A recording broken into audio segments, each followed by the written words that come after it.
President George Maxwell Richards to break his silence on the issues surrounding the highway reroute movement and Dr. Wayne Kublal Singh's hunger fast. Group President Pearce Robinson, however, says the entire turnout by persons calling for the highway to be built seems to be orchestrated. He laments TNT is not looking good internationally. The PNM abroad is today condemning the actions taken by hundreds of persons who protested in front of highway reroute leader Dr. Wayne Kublal Singh on the 9th day of his hunger fast. In relation to a post put up on the group's Facebook page, PNM abroad President Pearce Robinson says the whole turnout by the persons in support of the highway seems orchestrated. How did this busload of people organize themselves on such short notice? I mean, there was no prior knowledge of this protest, and suddenly there they were, out of the blue. But the point is, there's a man with a cause lying there, and for some reason, people don't want to hear or truly understand the meaning of his cause, but are rather interpreting it in their own way.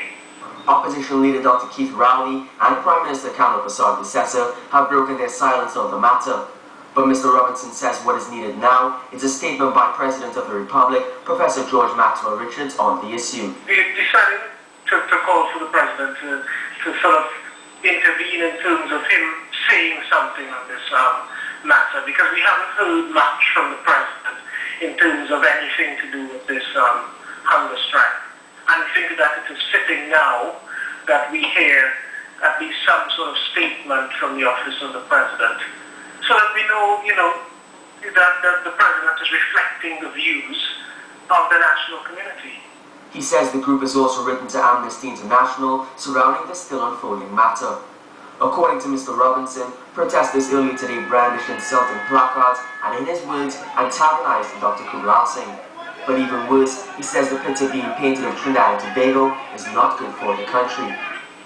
Trinidad and Tobago, from the perspective, from an international perspective, is not looking very good at all.